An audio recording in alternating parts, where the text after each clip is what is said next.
Hi guys, and welcome to the Alienated Youth vlog. This is just going to be a very quick one. Well, I say that, I kind of hope it will be anyway, because this might be a bit of a rant. But I'm just going to lead off with a quick question. What do Zoe Quinn, Anita Sarkeesian and Rhianna Pratchett all have in common? Apart from the fact they're all women. Well, it's the fact that all women who actively participate in video game development in one way or another. If you ask the name Rhianna Pratchett, you probably actually associate her best with Tomb Raider, believe it or not. She was the writer behind last year's rather successful Tomb Raider reboot. She's also the daughter of Sir Terry of Discworld fame. With Zoe Quinn, she is the developer behind Depression Quest, text-based, almost choose-your-own-adventure kind of thing. And I touched upon that on the blog that I wrote last week on my main blog. And with Anita Sarkeesian, you'll know her better as Feminist Frequency, and of course her most up-to-date project is Women versus Tropes in Video Games. But the other thing in common with all three of them is they all have had some form of abuse, less so Rhianna Pratchett, but definitely more so Anita Sarkeesian and Zoe Quinn, and actually quite a few others in the video game industry from a very vocal and very loud minority of gamers. And the reason is, well, that's the point. The only reason that seems to be linking all this abuse that comes towards these very prominent figures in video gaming is that it's against them because they're women. It's fully misogynistic. A lot of these vocal gamers is mostly seemingly thrown from the likes of 4chan, certain rather rougher parts of Reddit and other parts of the internet as well, and it has led to some rather unsavoury points.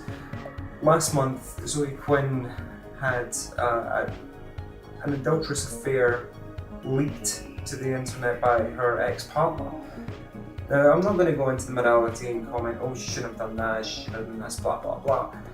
But it was alleged that the people who she had been seeing behind her partner's back, at least one of them anyway, was a prominent video games journalist for Kotaku, a gaming website.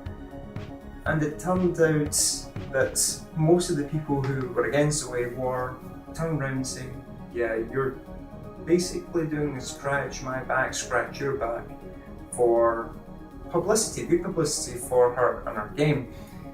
However, since then it had been revealed that, well, it's a load of shite, basically. And of course it's all kind of blown over, and this campaign of abuse, and literally that's what it is, a campaign of abuse targeted around the hashtag,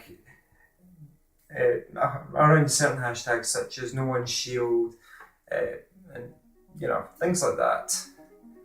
It's quite disturbing how this all came about, and even more so for Anita Sarkeesian too. I mean, it got to the point where in both cases their social media sites were hacked, Tumblr, Twitter, Facebook, etc. To the point where with Sarkeesian, they actually revealed her address on Twitter publicly.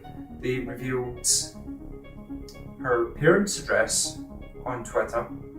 She was being stalked, and one of the more unsavory ones she did actually put up via Twitter on her own Twitter. And yeah, it's pretty disturbing, and it kind of paints this entire idea of the boys' club of video gaming. Kind of did start back when even I was young, when it was the Nintendo versus Sega debate and everything. It was still always seen as a boys' club, or at least video games were. And to be fair, it's not. Video games are played by women. They're made by women. They have been talked about by women, and this is for a long time as well. And it's almost as if it's a concerted effort against female game players from this vocal minority, and it's just tarnishing our industry completely. I mean, some of the best people I've met in gaming are women as well. I mean, even my wife plays games.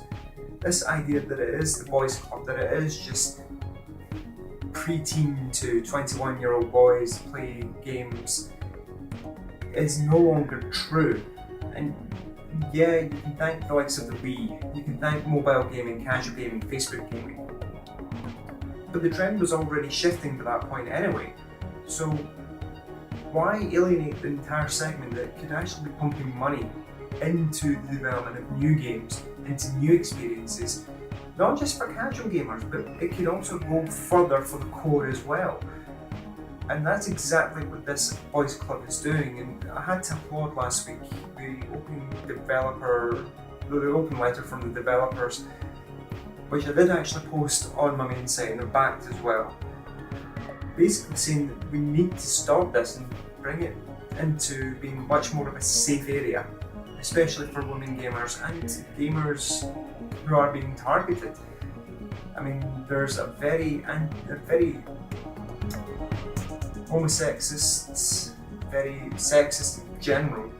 It's basically anything that's not your typical white male gamer seems to be, have a bullseye on their chest, and it kind of sucks that way. And it is devolving into utter bollocks.